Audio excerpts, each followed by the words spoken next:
Esosa, thank you so much for taking time to join us. You've probably found it, maybe not probably, you found it one of the most, not just innovative, but absolutely necessary organizations post 2020 and 2022.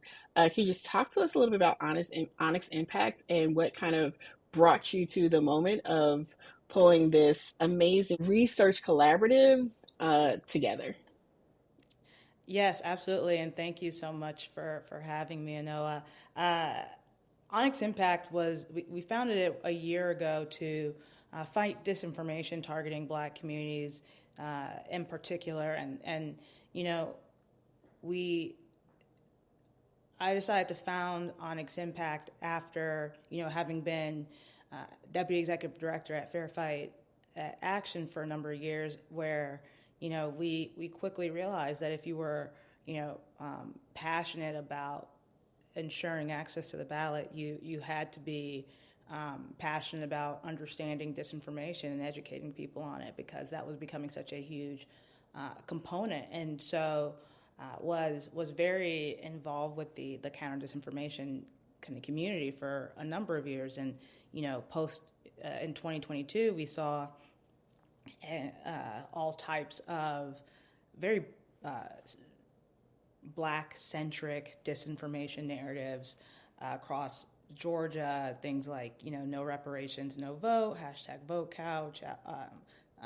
These types of kind of viral narratives.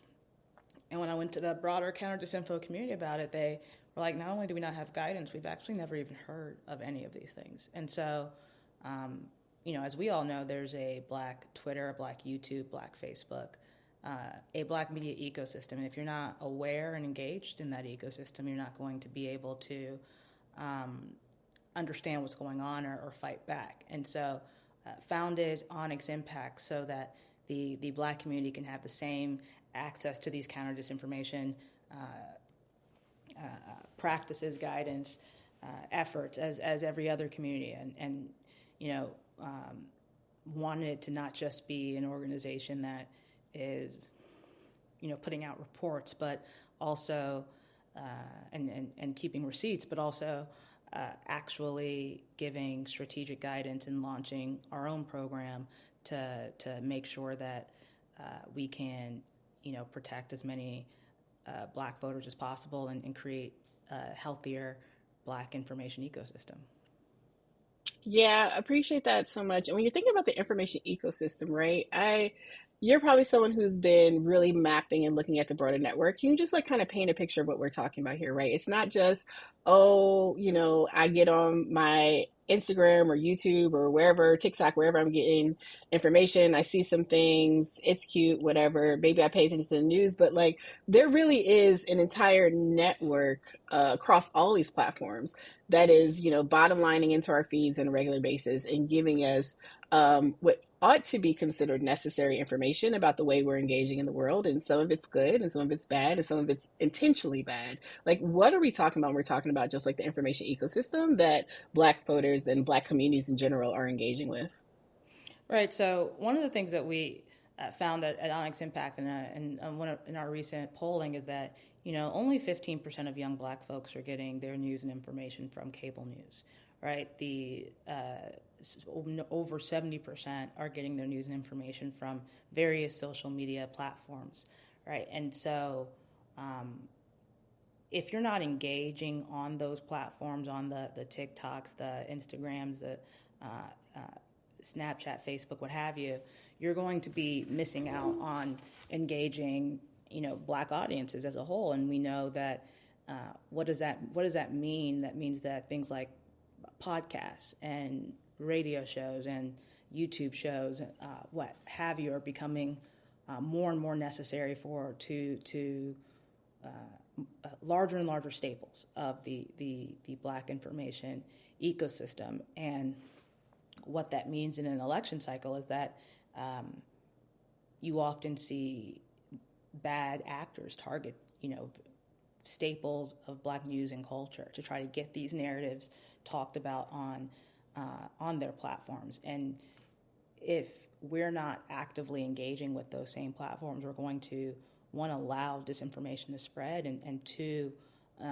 continue the degradation of trust in those platforms. Because even though over 70% of young Black folks are getting their news and information from social media platforms, those are the platforms they trust the least, right? And so that's a that's a that's a that dichotomy is unhealthy long term, and that's something that we need to both figure out how to fix, not just ourselves within our own community, but also platforms need to be held accountable for their part to play in this entire kind of disinformation environment. Yeah, I appreciate that. And we've been seeing a lot of not just disinformation from various bad actors. I know you had the opportunity to be on a panel here in Atlanta about a week ago. The Voter Else, it featured a very, very stacked, celeb fueled, and some power hitters like yourself on that conversation, in the conversation as well. I But was one looking of the around like, things why am I on this? I mean, shout out to Michael Vick, who probably will never find my podcast, but Michael Vick was also on the panel. And I'm sure your brother thought, like, I'm never going to get a chance to say a word with the folks on this panel. It was a lot of people, but it was interesting that this approach, right? Blending celebrity, blending culture influencers with practitioners, with organizers as well, to kind of try and reach and engage people. Just thinking about best practices in this type of environment, right? Like when we're trying to like bring people in who have their own personal experiences and connections, maybe with an audience. Like how should we balance like blending in the need to use these different vehicles and these influencer pathways with also making sure we're connecting to the actual like information that we need people to know? Because I think one of the points you were started making was around like the news that broke last week about the Black Insurgent account or Black Insurgency or whatever the account was that turned out wasn't a Black person. Surprise, surprise, surprise. Blackfishing is real. Was actually a white man in upstate New York who claimed he was a part of a team of researchers with over 300,000 followers, I believe it was, on Twitter. Just like how do we balance these types of like engagements and opportunities with making sure we can actually get the facts and information out there to people? Yeah, absolutely. I think it is a challenge in kind of a new age of information. A panel like that is probably going to be difficult to create one consistent message or get too deep in the weeds, but you know clipping that content, having follow up content, making sure and where you see it on in your social media feeds, you're actually getting some of the best of what that platform had to offer. I think is super important. I know that there was a BET Black Men Summit that aired last night at 10 p.m.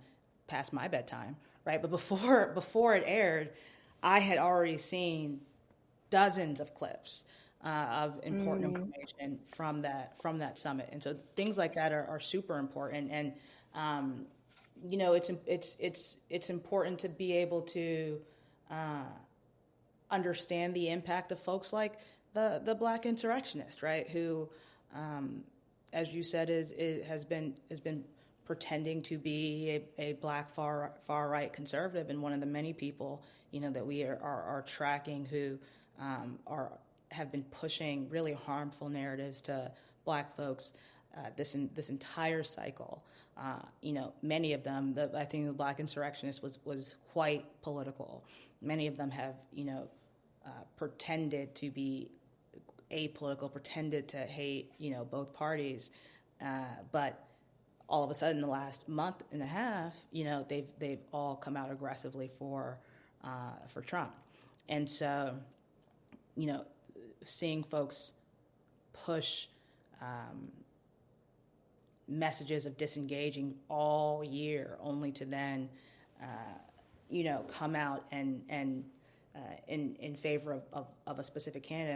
In my opinion, is a are examples of malinformation, or examples of Mm. attempts to um, harm Black communities, right? And so all of these things need to be called out. Not just, I think I mentioned on the panel, there's a For the Black People .com right now playing ads on BET about young Black folks saying that they hate a particular candidate, and For the Black People.com is being run by 3 white conservatives, and so spreading disinformation. And so these are we're seeing the tactics get more sophisticated. We're seeing the efforts get more sophisticated. Overwhelmingly domestic actors, but also several instances of foreign actors targeting Black communities in this cycle. One of the in June we flagged a media platform called African Stream that was Mm. that had over 3 million followers across multiple platforms, and was pushing a lot of disengaging content to U.S. Black audiences, in addition to non-U.S. audience. But it seemed to be a little too U.S. focused for what it was. And we highlighted it as a very likely foreign actor in an NBC News article. And then, at the end of September, Secretary of State Blinken came out and said that Russia Today, had been running, 2 main media platforms. One was in Germany and the other one was African Stream, and validating, the work that we had done months ago, but also showing that there are both types of bad actors at work here this cycle. Yeah, I appreciate that. And, I know post 2016, there was a lot of conversation about the election interference and intentional disinformation, particularly targeted at Black communities, Russian backed, other foreign backed instances. But over the last several years, we really have seen the growth in the domestic disinformation campaigns, particularly those weaponized and targeting our communities. Not just, I mean, it happens with AAPI voters, voters of color who are possibly first generation or have become naturalized citizens as well. Like we know this happens across the board. But there's something insidious about the targeting of Black voters, it Mm. seems like, especially with the use of like Black media outlets or infotainment outlets. I know you were cited, you guys have been quoted and interviewed for like some conversations around the Shade Room and Vice President Harris choosing to sit down. Like this is one of the platforms and spaces. And going back to our conversation, or the question I just asked you about, like the celebrity and influencer engaging in these spaces, the Shade Room has a massive platform, right? It's somewhere where a lot of our folks are getting information for better or worse. Um, you know, I am of the opinion personally, and I don't have no problem with stating this, that I think it's a mistake for people to engage with the Shade Room who are in the political space without really like engaging with them about some of the practices they have around how they do news and conversation. As a reporter at News One, I witnessed the Shade Room being one of the people spreading, conservative disinfo that the Biden Harris administration was handing out crack pipes to Black people, when in fact it was a huge investment being made in harm reduction around some of the work that folks who do work with substance abuse. And it was this whole long, very detailed, if you just took a few minutes to go like read it. And so like where's the responsibility with campaigns, with candidates, with organizations that partner with organizations or entities like the Shade Room, that give them platform and legitimate? I mean, same thing with people who may go on Fox News. Like some of these things, like where does the responsibility lie when we're talking about disinfo? We're talking about getting good information, because having someone like the vice president, having a presidential campaign definitely gives so much legitimacy to something as a news outlet, even if it doesn't consistently uphold. I mean, not all news outlets uphold their standards either, but like, where does the responsibility lie for those of us from the political space engaging with media to really hold it accountable in the ways it's engaging and informing with our communities and for us as community as well? That's a great question, and I think it's one that we're going to have to continue to grapple with. I think there's responsibility on both sides here. There's Yeah. not that type of both sides argument, but uh, the Shade Room and folks like the Shade Room, right? Uh, we they're dealing with a similar phenomena that you know, various sports celebrities, other Mm-hmm. types of celebrities had to deal with, you know, a decade ago when, you know, their platforms, their media became so large and they had such uh, um, a massive following that there was a level of responsibility that came with that a lot of folks weren't ready for, right? They're like, it's not my fault the internet exists, right? I didn't sign up for this, but no, now that you have a following, like you do have a responsibility. And so I think, you know, when we're right now in a social media environment where the correlation between content and credibility is really deteriorating, and your credibility is determined by your following so often. And if that is the case, you know, as folks get larger and larger platforms, a higher and higher level of responsibility is going to be required. And I do think that there have been many backroom conversations had with the shade room about their practices, and we have seen, you know, I would actually say significant changes in a lot of the content and how they present it. You know, how what the context they provide, and you know, often choosing for the most kind of inflammatory parts to not necessarily be the first thing that you see. You see the context before it, Mm-hmm.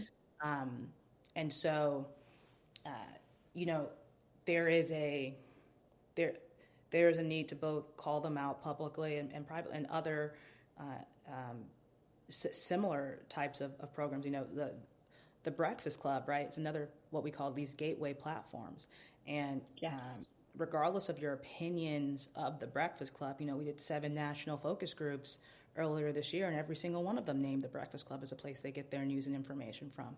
I think that means that we have to engage with all of these platforms.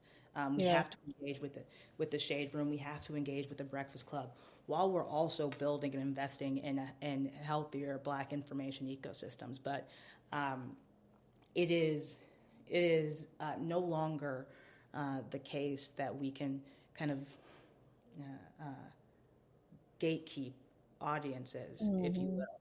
Yeah. And so we need to figure out how to make folks better Mm-hmm. and build new systems as well. And so both of those things are true. And I would say that, look, in Black online spaces,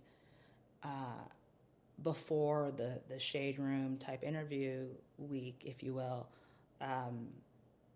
we just did not see positive Kamala content really penetrate Black Yeah. skeptic online spaces unless it was the Smoke podcast, or if it was Kamala saying that she didn't think Black men should vote for her because she was Black, that she was out there to earn every vote. That quote Right. penetrated, which I thought was a big deal, and that All the Smoke podcast penetrated. And then, you know, when she started going on these other platforms, to a certain extent, now she's not giving these, you know, skeptic spaces a choice, right? This is their Mm-hmm. community.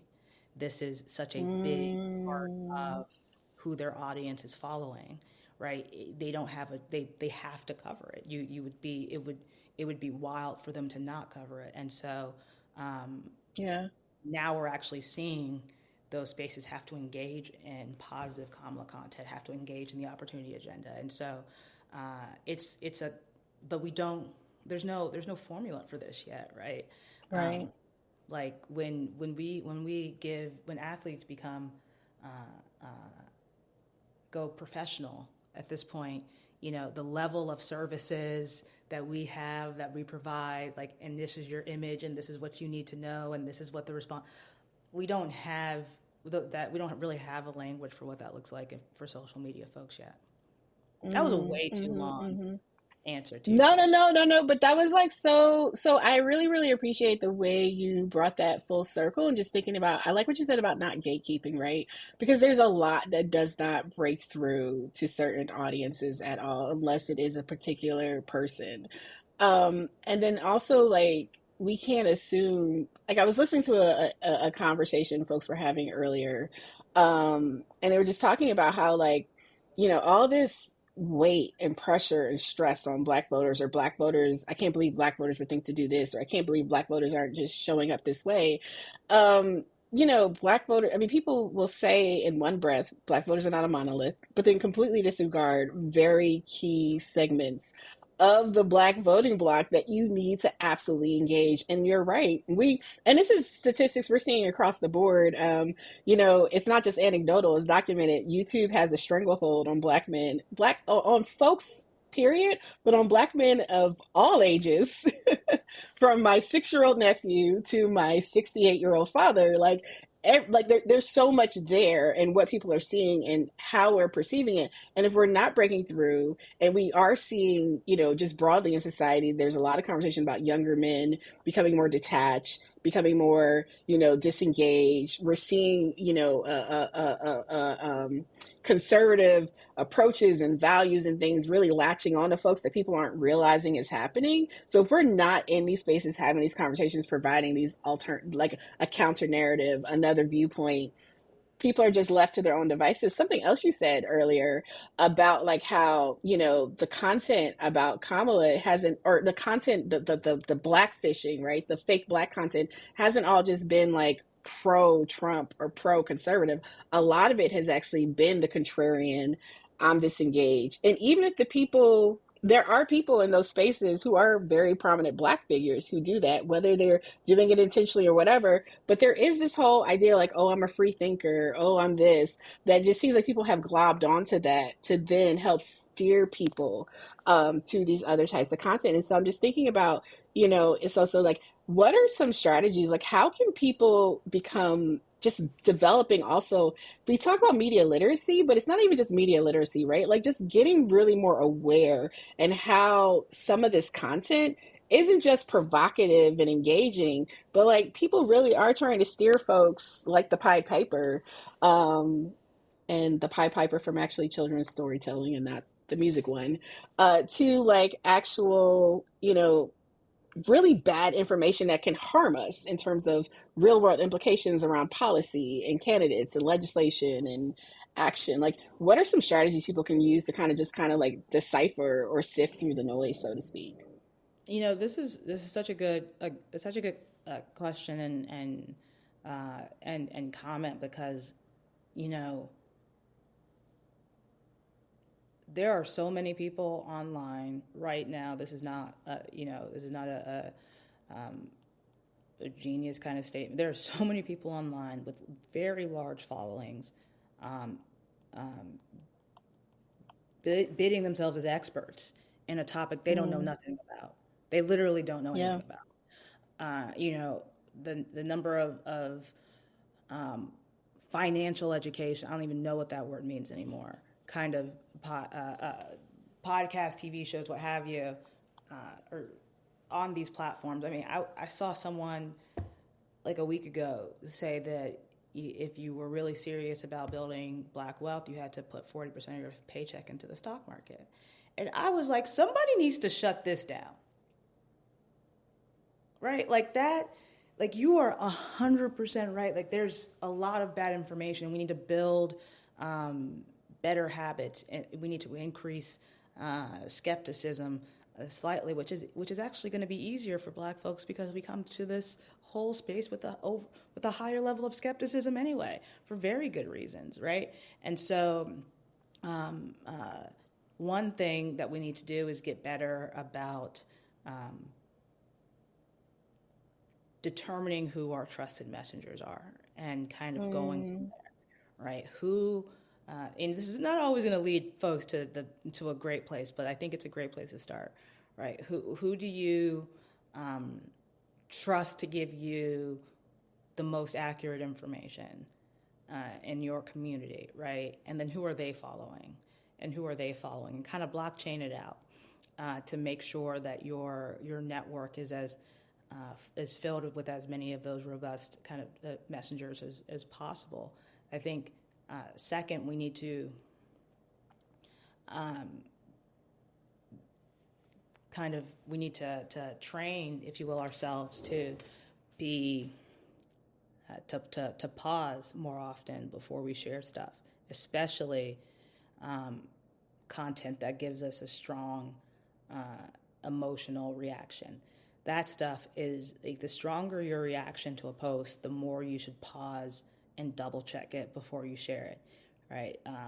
Those types of posts are the ones that are most likely to have disinformation. And I think three, we've got to find ways to lower the cost of checking sources, to lower the time cost, to make it as easy as possible for folks to double check the sources of information that they have, because that's really going to be the only way that we're going to get better. And we need to make sure, with our friends and family, that they,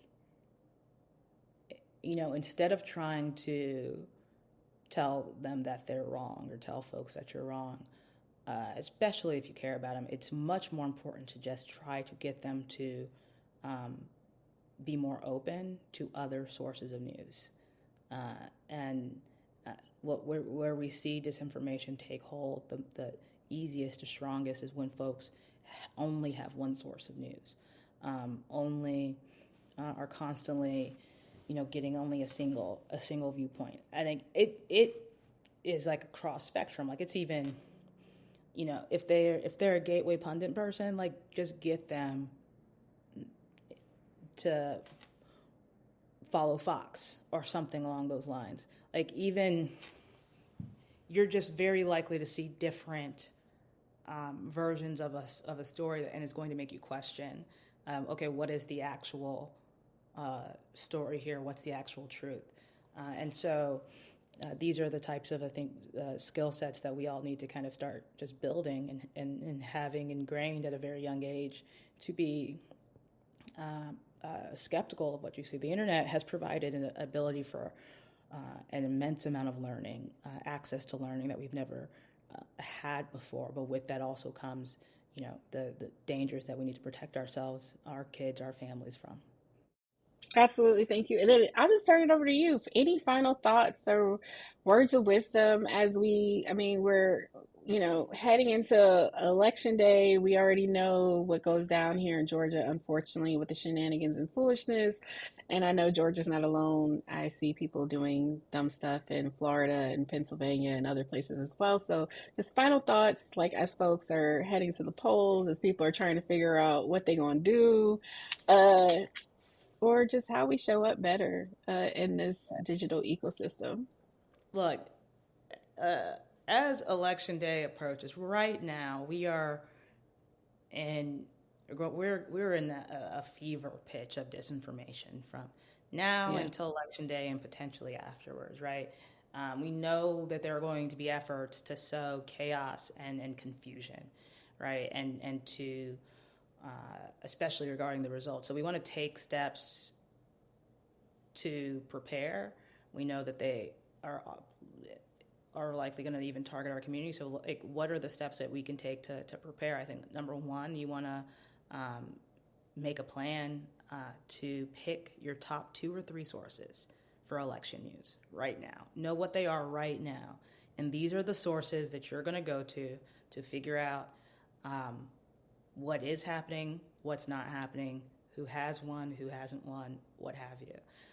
And if they're not talking about something, then it's likely you shouldn't. And so the second thing after you pick those 2 sources is to stay calm, Hmm. to and don't share stories that you believe are going to alarm voters. I don't, even if the story has a kernel of truth. If it is we're going to deal with so many overly hyperbolic kind of statements or events that deal with such a minuscule number of people relative to the overall number of folks voting. If you come across something that's going to alarm voters, just don't share it. And then third is double verify, right? We know images can be manipulated. We know videos can be manipulated. We know that's going to happen far more often. And so before you share something, confirm it with 2 sources. So pick your 2, 3 election sources. Stay calm.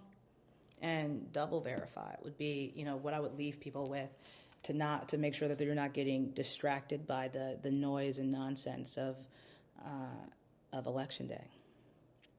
Absolutely. Well, thank you so much, my friend, for joining us. And tell folks where they can follow you and follow Onyx Impact to learn more about how to protect themselves in the digital ecosystem and their friends and families, and just how they can get more information about the work that you're doing.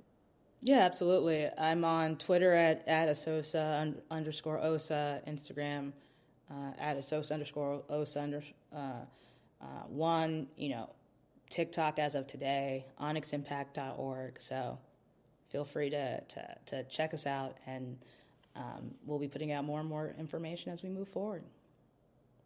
Excellent. Thank you.